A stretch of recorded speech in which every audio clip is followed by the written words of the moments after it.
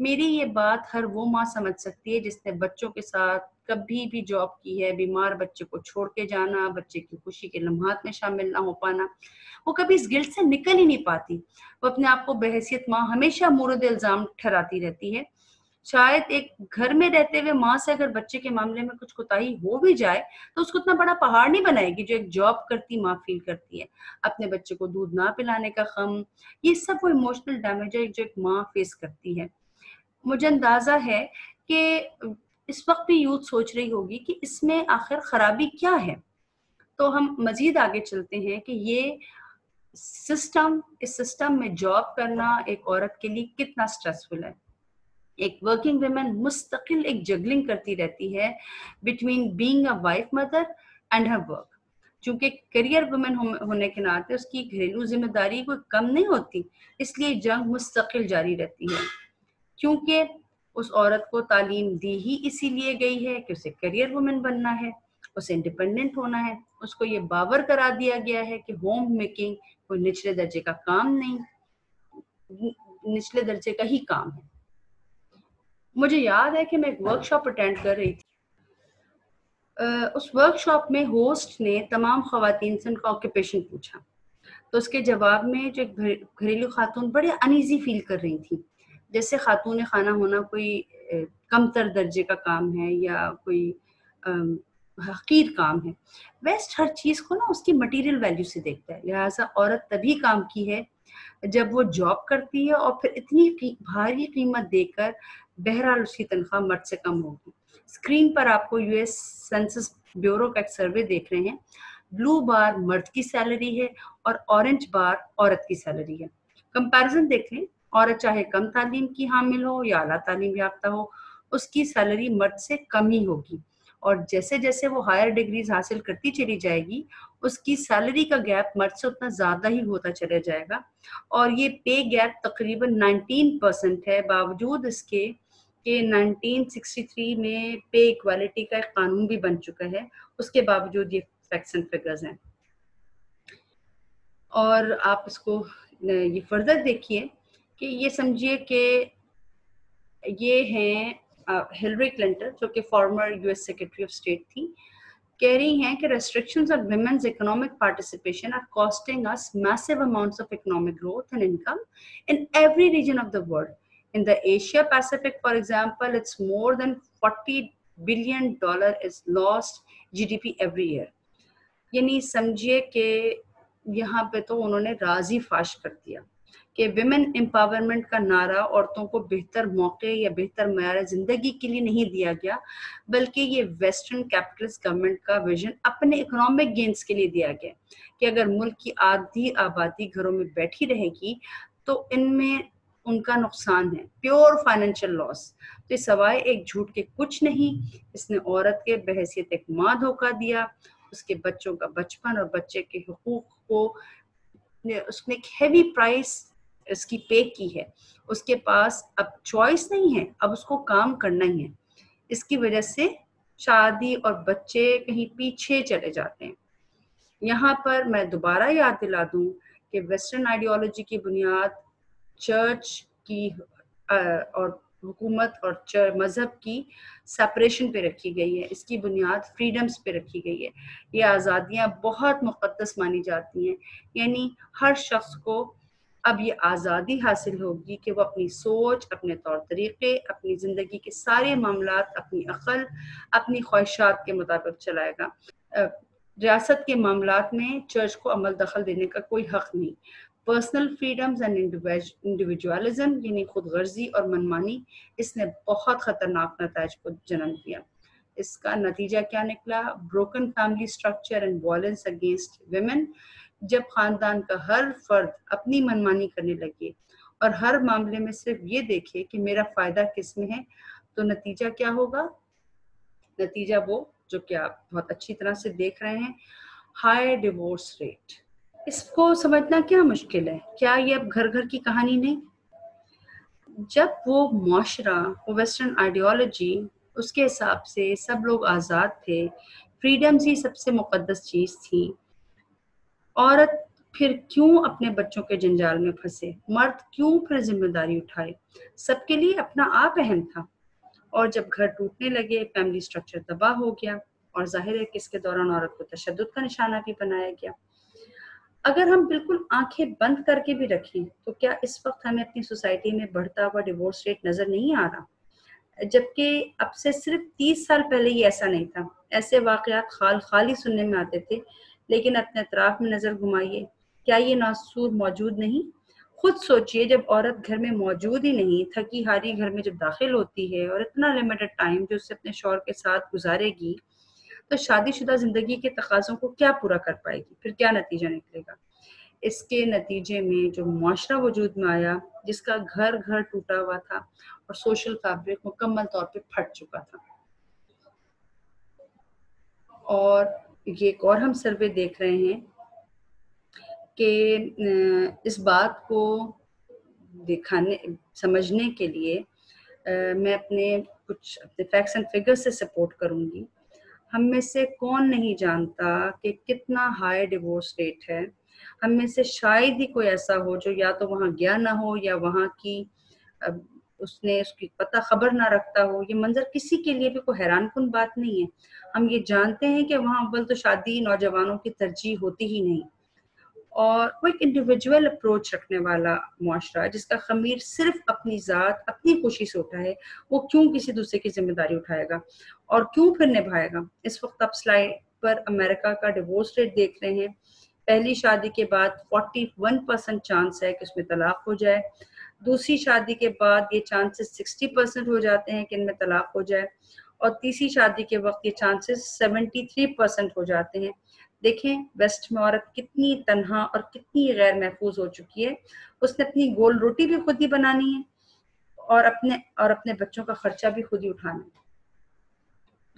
عورت کو یہ نہیں کہا جاتا کھلے سٹائل میں کہ ہم تمہیں کوہلو کا بیل بنا رہے ہیں، بلکہ کچھ خوبصورت اور دل نشین نعروں میں لپیٹ کر یہ کانسیپٹ پیش کیا گیا۔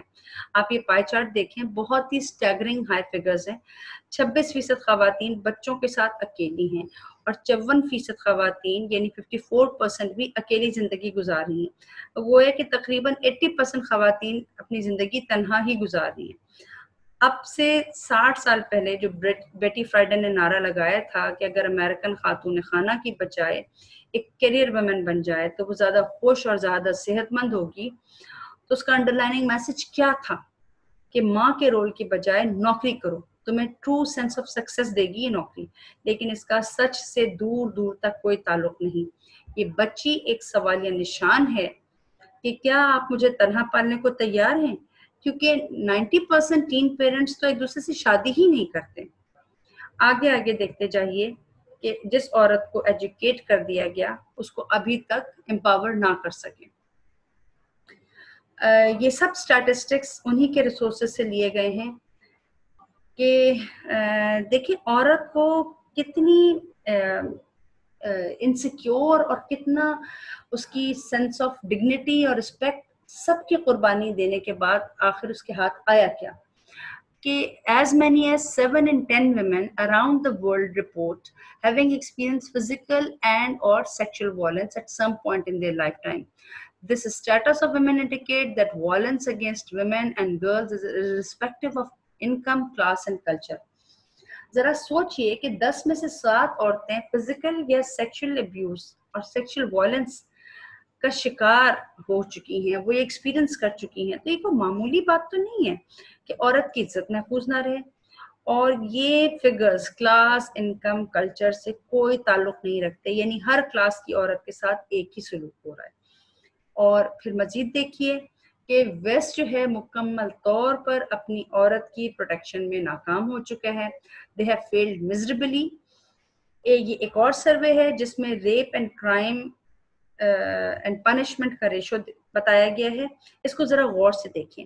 تقریباً 60 سے 95 ہزار تک خواتین ہر سال ریپ کا نشانہ بنتی ہیں۔ ان میں سے 15,000 کے قریب کو پولیس میں ریکارڈ کروا سکتی ہیں، ان میں سے بھی تقریباً 4,000 کیسز حل ہو پاتے ہیں، اور 3,000 کے قریب لوگ کورٹ کی کارروائی بھگتتے ہیں، اور فائنلی سزا ملنے والے تقریباً 1,000 ہوتے ہیں، یعنی 90,000 جرم کرنے والے اور سزا پانے والے 1000۔ ویسٹ نے جو اپنی عورت کے ساتھ سلوک کیا ہے، جس خوشکن نظاروں کے لباس میں اس کو لپیٹ کر اس نے ایک حسین منظر دکھانا چاہا ہے۔ میں فیس بک پر اپنی ایک اسٹوڈنٹ کی پوسٹ دیکھ رہی تھی جو اپنی اعلیٰ تعلیم کے لیے امریکہ جا چکی ہے۔ وہ کسی امریکن یونیورسٹی میں پڑھتی ہے۔ اس نے یونیورسٹی کے پریمیسز کے اندر ریپ سے بچنے کے لیے کچھ ترکیبیں شیئر کی تھیں، جیسے کہ کالی مرچ کا پاؤڈر ساتھ رکھیں یا کٹے ہوئے لیمو رکھے جائیں کہ کب کسی بھی حملہ آور کی صورت میں، کسی حملے کی صورت میں حملہ آور کی آنکھوں پر کالی مرچ رکھ دی جائے یا لیمو نچوڑ دیا جائے اور اپنی جان اور عزت بچا لی جائے۔ سوچیے آخر ایسا کیوں ہے؟ دیکھیے، امریکہ نے صورتحال سے بچنے کے لیے نت نئے قوانین بنائے، لیکن قانون پر قانون بنتے رہے، بل پر بل پاس ہوتے رہے، رقم مختص کی جاتی رہی اور نتیجہ مغرب کی عورت مکمل طور پر غیر محفوظ رکھیلی ہے۔ یہ رینیول آف دا واوا، the violence against women act, جس میں یو ایس سینٹ نے 695 ملین روپیز کو اس کام کے لیے مختص کیا، جس کے نتیجے میں کیا ہوا؟ اعداد و شمار کے مطابق ہر روز 3 عورتیں اپنے شوہر یا پارٹنر یا ایکس پارٹنر کے تشدد سے ہلاک ہوتی ہیں۔ ہر روز 5 میں سے 1 عورت کو یا تو ریپ کیا جاتا ہے یا اٹمپٹ کیا جاتا ہے۔ 4 میں سے 1 لڑکی 18 سال کی عمر تک پہنچنے سے پہلے ہی بے عزت کی جا چکی ہوتی ہے۔ اور ان سب کا کیا نتیجہ نکلتا ہے؟ مکمل ٹوٹے ہوئے گھرانے، ٹوٹی ہوئی سوسائٹی، اور اس کے نتیجے میں ہونے والے حادثات کی ڈیٹیل میں نہیں جاؤں گی۔ ایسے گھرانے میں پلنے والے بچے کس قدر ڈسپیرنٹ شخصیت کے حامل ہوتے ہیں۔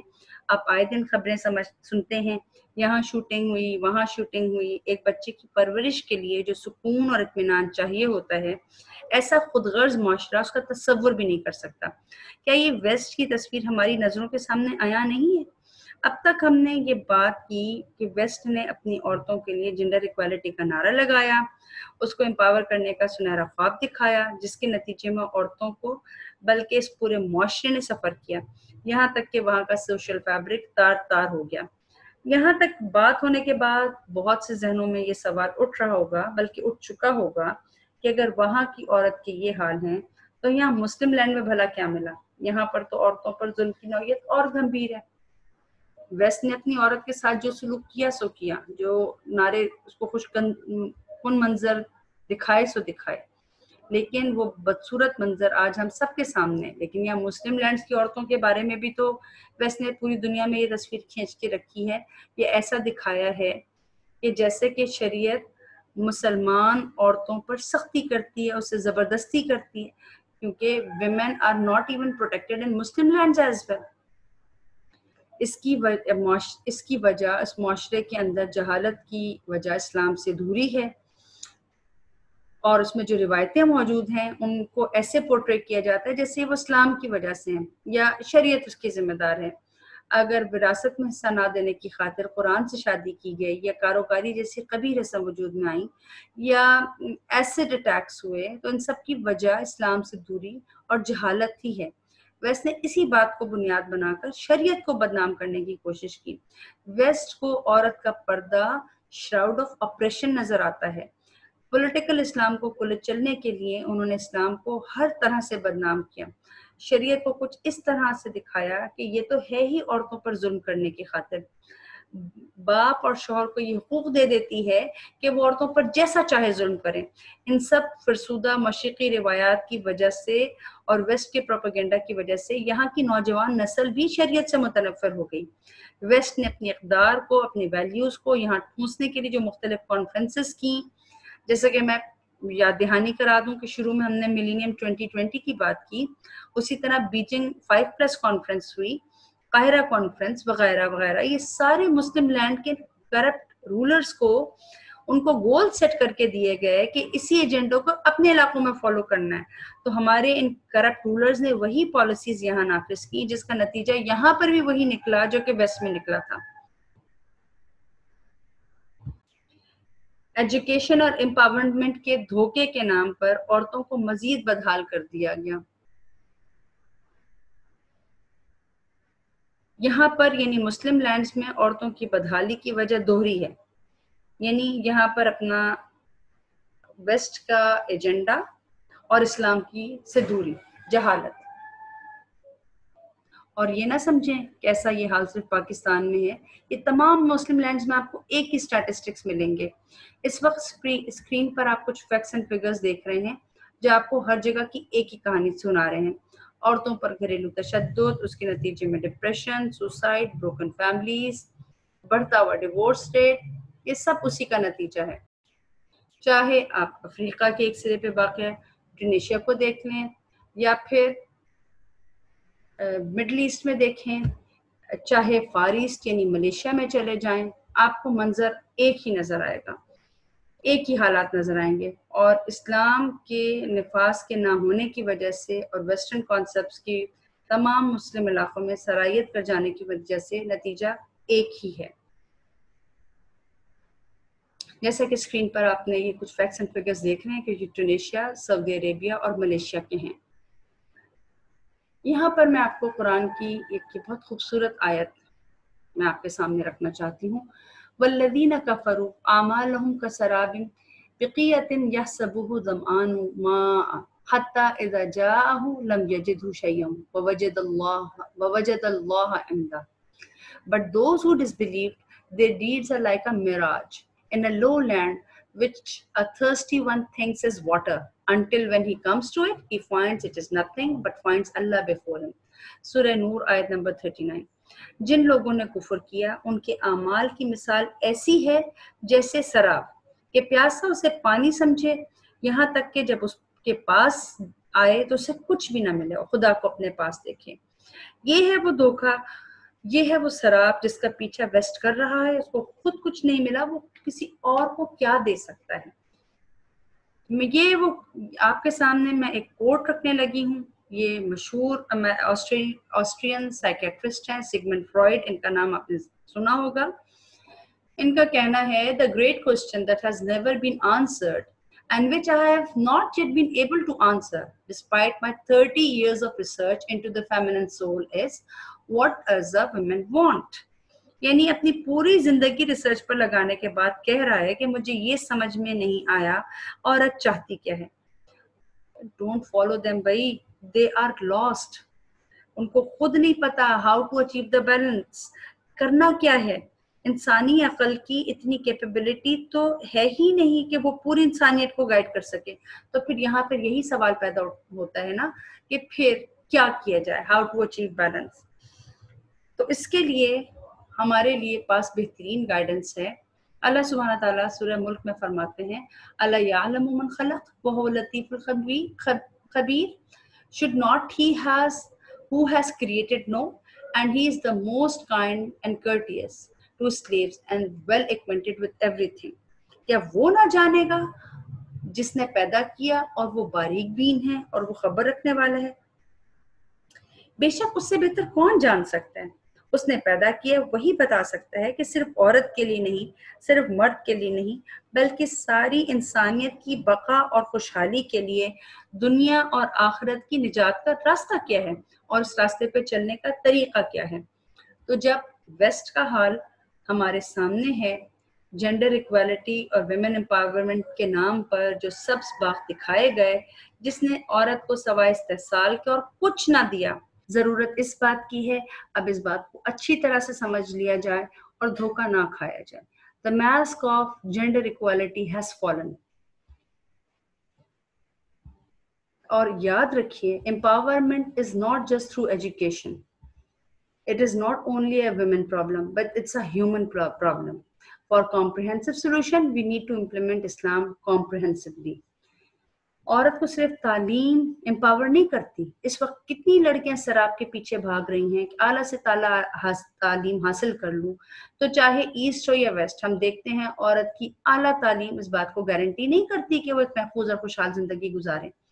میرا اکثر یونیورسٹی سے گزر ہوتا ہے اور اکثر لڑکیوں کو میں گاڑی میں لفٹ دے دیتی ہوں، تو ان سے ایک ڈپارٹمنٹ سے دوسرے ڈپارٹمنٹ کے جانے کے ننھے سے سفر میں یقین کریں کہ میرا ہر لڑکی سے سوال ہوتا ہے کہ آگے کیا کرنے کا ارادہ ہے۔ تو master's, M Phil, P H D سے نیچے بات ہی نہیں ہوتی۔ پھر جاب اور شادی تو، اور بس پھر اس کے بعد جاب، شادی تو دور دور اس میں کہیں ہوتی نہیں۔ آپ یہ نہ سمجھیں کہ اسلام عورت کی ایجوکیشن کے خلاف ہے۔ بات یہ ہے کہ اس کیپٹلسٹ سسٹم کے اندر جاب کرنا اس وقت کی خواتین کو اس چکی میں پیستا ہے جو جس طرح ویسٹ نے اپنی عورت کا استحصال کیا، تو یہاں پر بھی عورت کا وہی حال ہوتا ہے، اور بالکل سمجھیے کہ عورت کو پیس کر رکھ دینے والا معاملہ ہے اس وقت تو یہ، کیونکہ یہ ایک عورت کا مسئلہ نہیں ہے، اٹس اے ہیومن پرابلم۔ اور یہ جو تمام انسانیت کا مسئلہ ہے، اس کو آئسولیشن میں رکھ کر سالو نہیں کیا جا سکتا۔ اس کا جو کمپریہنسو سولوشن ہی یہی ہے کہ اسلام کو کمپریہنسولی نافذ کیا جائے، اور اصل بات یہ ہے کہ اس مسئلے کے حل کی مکمل ضرورت یہی ہے، یوں ہے کہ اسلام بھی مکمل نافذ ہو۔ اب یہاں پر آ کر مسئلہ یہ ہو جاتا ہے کہ اسلام ہمارے سامنے جو تصویر رکھی گئی ہے، جو ویسٹ نے کھینچ کے رکھی ہے، تو اس کی صحیح پکچر حاصل کی جائے، تاکہ نہ صرف ہم خود بلکہ اس دنیا کو بھی بتائیں کہ اس مسئلے کا واحد حل صرف اور صرف اسلام ہے۔ پہلے خود یہ یقین حاصل کریں، پھر یہ چراغ بلکہ یہ سورج لے کر نکلیں اور دنیا کو بتائیں کہ اے دنیا کے لوگوں، کہاں بھٹک رہے ہو۔ آپ کے سامنے یہ قرآن کی خوبصورت آیت میں رکھوں گی۔ بسم اللہ الرحمن الرحیم۔ فَإِمَّا يَأْتِيَنَّكُم مِّنِّي هُدًى فَمَنِ اتَّبَعَ هُدَايَ فَلَا يَضِلُّ وَلَا يَشْقَى۔ So there will surely come to you guidance from me. Then whoever follows my guidance, he shall not go astray or be unhappy. رب نے اس دنیا بسانے کے ساتھ ہی کہہ دیا کہ جو میری بھیجی ہوئی گائیڈنس کو فالو کرے گا، نہ وہ بھٹکے گا، نہ وہ بدبخت ہوگا۔ تو آئیے دیکھتے ہیں کہ ہمیں ہمارا دین کیا سکھاتا ہے۔ The status of women under the Khilafah state. رسول صلی اللہ علیہ وسلم کا ارشاد ہے، Women are the twin halves of men.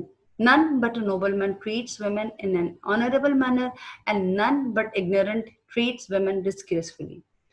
عورت مرد کو مکمل کرتی ہے، ایک عزت دار مرد ہی عورت کی عزت اور احترام سے رکھتا ہے، جبکہ ایک اجڑ جاہل مرد ہی عورت کے ساتھ برا سلوک کرتا ہے۔ اس وقت بھی مسلم معاشروں میں اگر آپ کو عورت کا اکرام مغرب کے مقابلے میں کہیں زیادہ نظر آتا ہے، تو اس کی وجہ اسلام کی وہ بچی کچی تہذیب کی کچھ نشانیاں ہیں جو اب بھی مل جائیں گی۔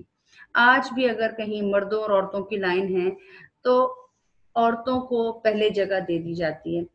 یقین کریں کہ میں ایک طویل عرصے سے گاڑی چلا رہی ہوں اور میں نے کبھی گاڑی کا ٹائر چینج نہیں کیا، کیونکہ بہرحال ہماری سوسائٹی میں عورتوں کا اکرام ایگزسٹ کرتا ہے، وہ اسلام کی انہی تعلیمات کی وجہ سے ہے۔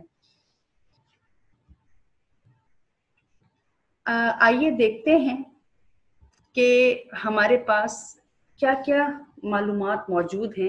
ایک محمد ندوی ایک آتھر ہیں اور یہ fellow of Oxford centre for Islamic studies ہیں، اور یہ کہتے ہیں کہ Muslim women never needed to compete with men to prove her worth, کہ کسی مسلمان عورت کو اپنے آپ کو ثابت کرنے کے لیے مرد سے مقابلہ نہیں کرنا پڑتا تھا۔ یہ کہہ رہے ہیں کہ I worked through much material over a decade to compile biographical accounts of 8,000 muhaddisat. Not one of them is reported to have considered the domain of family life inferior or neglected duties therein, or considered being a woman undesirable or inferior to being a man, or considered that given aptitude and opportunity she had no duties to the wider society outside the domain of family life. ان کا کہنا ہے کہ میں نے 8,000 مسلمان خواتین محدثات کی سوانح کو، لائف ہسٹری کو مرتب کرنے کے لیے ایک عشرے کے دوران بہت سے مواد سے کام لیا۔ ان میں سے کسی کے بارے میں یہ نہیں ملتا کہ انہوں نے کبھی خاندانی زندگی کے ڈومین کو کمتر سمجھا ہو، یا اپنے فرائض کو نظر انداز کیا ہو، یا اپنے عورت ہونے کو انہوں نے کبھی ناپسند کیا ہو۔ انہوں نے اپنے آپ کو کبھی مرد سے کمتر نہیں سمجھا۔ اہلیت اور مواقع کے اعتبار سے خاندانی زندگی کے دائرے سے باہر معاشرے میں ان کی کوئی ذمہ داریاں نہ تھیں۔ تو یہ انہوں نے کو 53 والیوم کا بایوگرافیکل ڈکشنری انہوں نے لکھی ہے، اور میں اب آپ کو کچھ ایگزامپلس دکھاؤں گی اپنے گلوریس پاس سے، کہ وہ مثالیں جو ہماری نظروں سے اوجھل کر دی گئیں۔ خلافت راشدہ کی تو کافی مثالوں سے آپ واقف ہوں گے ہی، میں آپ کو خلافت عامہ یعنی اسلامی عثمانی دور کی کچھ مثالیں دکھاؤں گی۔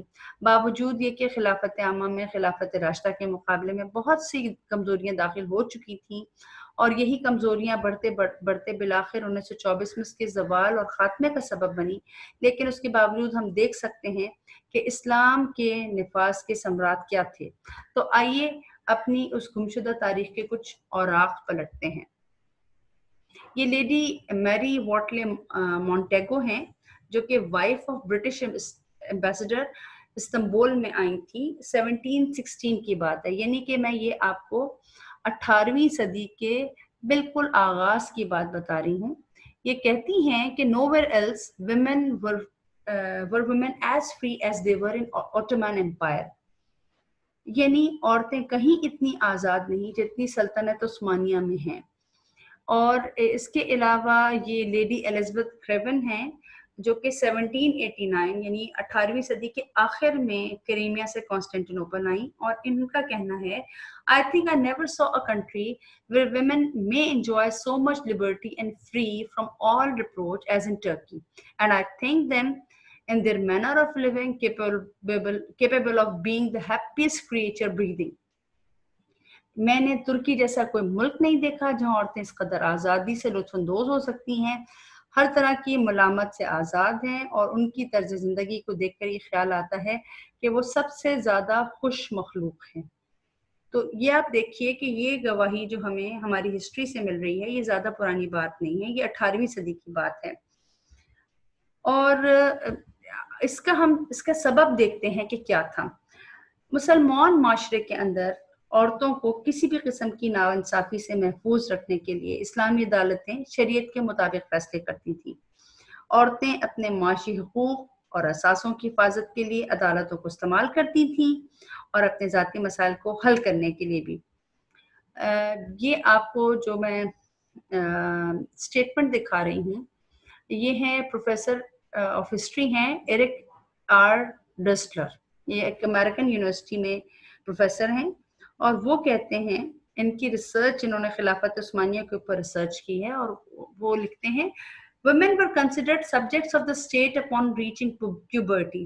Islamic law granted them specific rights, which included rights to control wealth and property, register complaints and claim their rights before the qazis۔ یعنی بلوغت تک پہنچنے پر خواتین ریاست کی ذمہ داری سمجھا جاتا تھا۔ اسلامی قانون انہیں مخصوص حقوق دیتا ہے، جس میں اپنی املاک اور اپنے اثاثوں کے بارے میں فیصلے کا حق ہے، قاضی کے سامنے اپنی شکایات درج کرانے کا بھی ہے، اور اپنے حقوق کے لیے دعویٰ دائر کرنے کا حق شامل ہے۔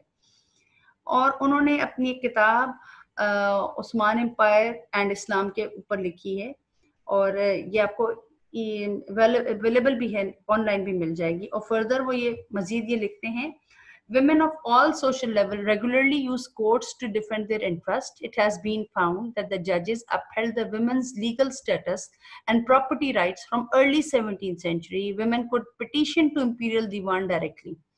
یعنی معاشرے سے ہر طبقے سے تعلق رکھنے والی خواتین اپنے مفادات کی حفاظت کے لیے باقاعدگی سے عدالتیں استعمال کرتی تھیں، اور یہ پتہ چلا کہ ججوں کے خواتین کی قانونی حیثیت اور جائیداد کے حقوق کو برقرار رکھا، اور 17ویں صدی کے آغاز سے خواتین درخواستیں دے سکتی تھیں۔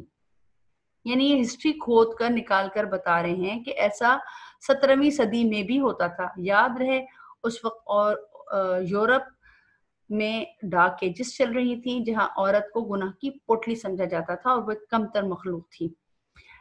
اس کے علاوہ جو کورٹس تھیں انڈر دا خلافہ اسٹیٹ، وہ اس بات کو میک شور کرتی تھیں کہ خواتین کے معاشی ملکیت اور ازدواجی حقوق کی حفاظت کے لیے عدالتوں کو ریاست کے بازو کی حیثیت حاصل تھی۔ اسلام صرف احکامات کا مجموعہ نہیں بلکہ ان احکامات کے نفاذ کا طریقہ بھی دیتا ہے۔ عورتوں کے حقوق تحریکیں چلانے سے حاصل نہیں ہوتے، بلکہ وہ اسباب بھی مہیا کرتا ہے اسلام، جس بات کو میک شور کرے کہ حقوق اس کو ملیں گے کہاں سے۔ آپ یہ دیکھ رہے ہیں کہ خواتین کے ازدواجی حقوق کا تحفظ، معاشی ضروریات کی حفاظت ریاست عدالتوں کے ذریعے کرتی تھی۔ عدالت ایسی عورت جس کو ازدواجی یا خاندانی مسائل کا سامنا ہو، ہر طریقے سے اس کی بھرپور مدد کرتی تھی. یعنی شادی سے متعلق جتنے بھی احکامات ہیں، مہر، نفقہ، طلاق، یہ سب حقوق عورتیں حاصل کر سکتی تھیں، اور اگر وہ حقوق ان کو خود سے میسر نہیں ہوتے تھے تو وہ عدالت کا دروازہ کھٹکھٹا کر اپنے ہی حقوق حاصل کر سکتی تھیں. آئیے ہم کچھ مثالیں دیکھتے ہیں کہ بیوی کو حق مہر کی ادائیگی عقد نکاح کا ایک لازمی شرط ہے. انکار کی صورت میں شوہر کے خلاف قانونی کارروائی بھی ہو سکتی ہے، اس کو جیل بھی بھیجا جا سکتا ہے. اور عورت کا مہر، ڈاوری، چونکہ اسلام کے احکامات اس وقت بہت ڈسٹارٹڈ شکل میں ہمارے سامنے موجود ہیں، کوئی ذریعہ نہیں کہ اگر کوئی شوہر خود سے اپنی ذمہ داری پوری نہ کرے، مہر نہ دے تو عورت کہاں جائے، کس سے فریاد کرے.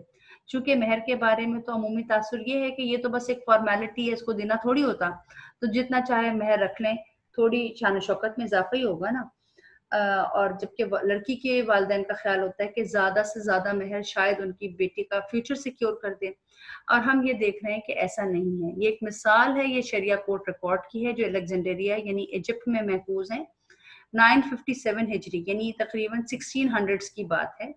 ان ریکارڈز کے مطابق ایک دلہن نے عدالت کا دروازہ کھٹکھٹایا تھا کہ اس کا آدھا مہر دیا گیا ہے. عدالت نے اس کو 40 سلور نصف دلوائے، اور اسی طرح سے معاشی اعتبار سے خواتین اور بچوں کی دیکھ بھال مردوں کی قانونی ذمہ داری ہے، اور انکار کی صورت میں عدالت ان کو اس معاشی ذمہ داری کو پورا کرنے پر مجبور کرتی ہے. اور شوہر کی غیر موجودگی کی صورت میں عورت کو اس کی مالی بحالی کے لیے عورت دعویٰ بھی کر سکتی ہے اور عدالت اس کو دیتی ہے. جیسا کہ آپ اگلی اس سلائیڈ میں دیکھ رہے ہیں کہ خاتون نے عدالت میں یہ کلیم داخل کیا کہ شوہر ایک طویل عرصے سے غیر موجود ہے اور نفقے کا کوئی انتظام نہیں کر کے گیا. اس پر ان خاتون سے عدالت نے حلف لیا کہ واقعی ان کا شوہر کوئی بندوبست کر کے نہیں گیا. عدالت نے روز کے خرچے کے لیے اس کی رقم فکس کی اور ان کو قرضہ لینے کی بھی اجازت دی. اس وقت کون ہے جو شوہر کو بیوی کے نفقے کے لیے مجبور کرے، اور اگر وہ موجود نہیں ہے تو ذمہ داری لے لیں. ویسٹ کو تو چھوڑ دیں، وہاں کی عورت کو جو سب سے باغ دکھا کر انڈیپینڈنٹ کیا سو کیا. یہاں کی عورت کو یہ بابر کرایا کہ حق تو ملنا نہیں ہے، خود ہی امپاور ہونا ہوگا. کتنی مثالیں آپ کے گرد گردش کرتی ہیں. شوہر طلاق دے چکا ہے، بچے بھی عورت کے پاس ہیں، ان کا خرچ بھی اس کی ذمہ داری ہے، عورت کے پاس ان کی تربیت بھی کرنی ہے، ان کو دیکھ بھال بھی کرنا ہے، یہ سب کچھ عورت کے ذمہ ہے. اور پھر اس سے وہ عورت اور بچے نہیں، پوری فیملی اور پھر پوری سوسائٹی افیکٹ ہوتی ہے. جب اسلام غیر موجود ہے تو ان تمام کا الزام اسلام کے اوپر کیسے ہو سکتا ہے، جبکہ اسلام اس وقت مسلمانوں کی پولیٹیکل لائف میں ہے ہی نہیں، اسلام کا کوئی سسٹم نافذ ہی نہیں ہے. عورتوں کو عدالت میں جا کر شکایت کرنے کی مکمل اجازت تھی. اگر ان کی مرضی کے خلاف زبردستی نکاح کیا جاتا تو وہ جج کے آگے اپنے اس نکاح کو معطل کروا سکتی تھی. جس طرح اللہ سبحانہ تعالیٰ نے نکاح کا قانون بنایا، اسی طرح طلاق کا بھی بنایا. اگر عورت کی مرضی کے خلاف نکاح ہوا ہے تو وہ اس کو فسخ کرنے کا قانون بھی موجود ہے. جیسا کہ آپ اس سلائیڈ میں دیکھ رہے ہیں کہ حی بولا بنت حسین کی شادی اس کی مرضی کے بغیر سپاہی محمد بے سے ہوئی. اس نے عدالت کا دروازہ کھٹکھٹایا اور شادی کو فسخ کیا جائے، اور وہ ابراہیم جلیبی سے شادی کرنا چاہتی ہے، جس پر عدالت نے نکاح فسخ کر کے اس کو ابراہیم جلیبی سے شادی کرنے کی اجازت دی. یہ تمام سلائیڈز ان ریکارڈ سے بنائی گئی ہیں جو اس وقت محفوظ ہیں. قاہرہ، بغداد اور استنبول کی عدالتی کارروائیوں کے ریکارڈ موجود ہیں. آپ اس کو آن لائن بھی سرچ کر سکتے ہیں. ٹرکش کورٹ ریکارڈ 17 سینچری لکھ کر ٹائپ کریں، آپ کو یہ اور اس کے علاوہ بھی بہت سارے ریکارڈز مل جائیں گے.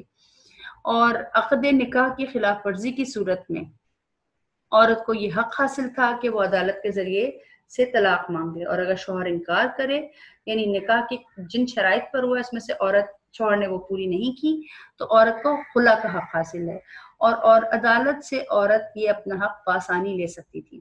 اسلام کے تمام احکامات ہمیں کم و بیش پتہ تو ہیں، لیکن اس وقت لگتا ہے کہ کون دلائے گا عورتوں کو یہ حقوق. اس وقت تو باپ ہی جائیداد کا بٹوارا بچانے کے لیے قرآن سے شادی کر دیتے ہیں یا کوئی بے جوڑ شادی کرتے ہیں. عورت کے پاس کوئی حق نہیں کہ وہ اپنے حقوق جو قرآن اور حدیث نے یعنی شریعت میں موجود ان کو حاصل کرے. وجہ اس کی یہی ہے کہ اسلام کے نفاذ کی عدم موجودگی. کوئی ایسی عدالت نہیں ہے جو عورتوں کو حقوق دے سکے. یہاں شریعہ کورٹس کی شکل میں کچھ عالی قوانین اگر ہیں بھی تو وہ انگریز کی اسی بوسیدہ نظام کی طرز پر چلتے ہیں جس میں انصاف کی توقع بالکل بیکار ہے، کہ ایسا کچھ ممکن نہیں ہے۔ اب آتے ہیں عورت کے پراپرٹی رائٹس کی مثالوں کی طرف۔ اسلام عورت کو پرائیویٹ اونرشپ آف پراپرٹی کی گارنٹی دیتا ہے۔ اپنے اساسجات سے حاصل ہونے والی رقم کی نہ وہ صرف وہ تنہا مالک ہوتی تھی بلکہ گھر کے کسی بھی میل ممبر کے کسی بھی انٹرفیرنس کے بغیر اسے مینج کر سکتی تھی، اور اس کا جو بھی مال اس کے علاوہ تھا جیسے مہر کی رقم یا وراثت میں ملنے والے اثاثے وہ خود مینج کرتی تھی۔ اسلام نے ملکیت کے جو حقوق 7ویں صدی میں عورت کو دیے، ویسٹ کی عورت اپنے حقوق کی جنگ میں ابھی تک مصروف ہے۔ برسا جو کہ اس وقت ترکی، جو کہ ایک نارتھ ایسٹ آف ٹرکی میں، ویسٹ آف ٹرکی میں کافی بڑا شہر ہے، اس کی ریئل اسٹیٹ کے ریکارڈ سے پتہ چلتا ہے کہ وہاں کی 1/3 عورتیں گھروں کی مالک تھیں۔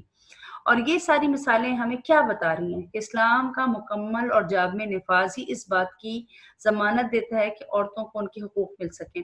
اسی طرح 18 سینچری کے الیپو یعنی حلب کے ریکارڈز بتاتے ہیں کہ 63% پراپرٹی کی خرید و فروخت میں عورتوں کی انوالومنٹ تھی۔ یہ تمام علاقہ اس وقت اسلامی ریاست کا حصہ تھا۔ یہ شہر اب یعنی شام یعنی سیریا میں واقع ہے، اور دوسرے مختلف حقوق کی طرح تعلیم بھی ایک حق ہے جو اسلام نے عورت کو دیا۔ اسلامی ریاست کے تحت انہیں تعلیم کے مختلف شعبوں میں عبور حاصل کرنے اور اپنی دلچسپیوں کے مطابق مختلف پیشوں میں حصہ لینے کا حق تھا۔ اور ان حقوق کو اب کس طرح ڈسٹارٹ کر کے پیش کیا جاتا ہے؟ اب اس پر کیا بولوں کہ عورت کے اس حق کو ویسٹ نے مسلم لینڈز کو کیا کہہ کر کس طرح تعلیم حاصل کرنے پر راغب کیا اور اسے کس طرح کولو کا بیل بنا کے رکھ دیا گیا۔ یعنی knowledge is the right of every man and women, تعلیم حاصل کرنا ہر مرد اور عورت کا حق ہے، جیسا کہ ایک حدیث کا مفہوم بھی ہے کہ علم حاصل کرنا ہر مسلمان پر فرض ہے۔ تو اسلام تو اس بات کا تقاضا کرتا ہے کہ مسلمان مرد اور عورت اپنے ذہن کو بہترین استعمال کر کے in every sphere of life وہ استعمال کرے، اور پھر اس کا نتیجہ بھی ہمارے سامنے ہے کہ اسلامی ریاست کس طرح ہر میدان میں آگے تھی، ٹیکنالوجیکلی کتنی ایڈوانس تھی، اور اس میں مردوں کی شانہ بشانہ عورتوں کے نام بھی آتے ہیں۔ بلکہ اس سے پہلے آپ نے ایک سلائیڈ دیکھی ہے محمد ندوی کی، جس میں انہوں نے 8000 محدثات کا ذکر اپنی بایوگرافی میں کیا ہے۔ Women have access to quality education, عورتوں کو بہترین ایجوکیشن بآسانی رسائی حاصل تھی، اور ہم یہ بات جانتے ہیں کہ معاشرے کے ہر طبقے کو فری ایجوکیشن بآسانی میسر تھی، اور یعنی free education to all levels of the society. اور یہ بات آن ریکارڈ ہے کہ فاطمہ الفہری نے 1859 CE میں یونیورسٹی قراویون یونیورسٹی کی بنیاد موراکو میں رکھی، یعنی مراکش میں۔ یہ اس وقت دنیا کی ورلڈ اولڈسٹ یونیورسٹی ہے۔ فاطمہ الفہری ایک امیر تاجر کی بیٹی تھی۔ فاطمہ کو وراثت میں خطی رقم ملی تھی جس سے انہوں نے یونیورسٹی بنوانے کا فیصلہ کیا۔ وہ خود اور ان کی بہن اعلیٰ تعلیم یافتہ خاتون تھی۔ اب بھی یونیورسٹی بہت اہمیت کی حامل ہے۔ موطأ امام مالک ہرن کی کھال پر لکھا ہوا اس میں محفوظ ہے۔ اس کے علاوہ ابن خلدون کی ایک کتاب کی اوریجنل کاپی بھی یہاں پر محفوظ ہے۔ آپ اس کا کمپیریزن دیکھیں کہ ایک عورت ایک یونیورسٹی کی بنیاد رکھ رہی ہے، اور اس کے 1000 سال بعد بھی مغرب کی عورت اپنے حقوق کے لیے سڑکوں پر کھڑی ہے۔ اور یہ آپ کو مثال میں ایک اور دوں گی۔ حضرت اسماء بنت یزید انصاری ایک صحابیہ تھیں۔ ان سے 81 احادیث روایت کی گئی ہیں۔ بہت بہادر اور ذہین خاتون تھی۔ جنگ یرموک میں خیمے کے ایک ڈنڈے سے ایک بازنطینی سپاہی کو جہنم رسید کیا۔ تو کیا نقشہ آتا ہے ذہن میں ان عورتوں کو جو عرب کے جاہلی معاشرے کے بعد اسلام نے ان عورتوں کو کیا مقام اور کیا مرتبہ دیا۔ ہم جانتے ہیں نا کہ ان خواتین کا اسلام کے آنے سے پہلے جاہلی معاشروں کے اندر کیا مقام تھا۔ اب آتے ہیں ورک اینڈ بزنس کی طرف۔ جی ہاں، بالکل، دور خلافت میں عورتیں معیشت کے ہر میدان میں بھرپور کردار ادا کرتی تھیں۔ وہ مختلف کاروباری اور تنظیمی صلاحیتیں رکھتی بھی تھیں اور مختلف کاروبار اور تنظیمیں چلاتی بھی تھیں۔ ہر طرح کی معاشی سرگرمی میں بھرپور حصہ لیتی تھیں۔ ویسٹ نے اسلام کا کچھ ایسا نقشہ کھینچ کے رکھا ہے جیسے اسلام کا نفاذ عورتوں کو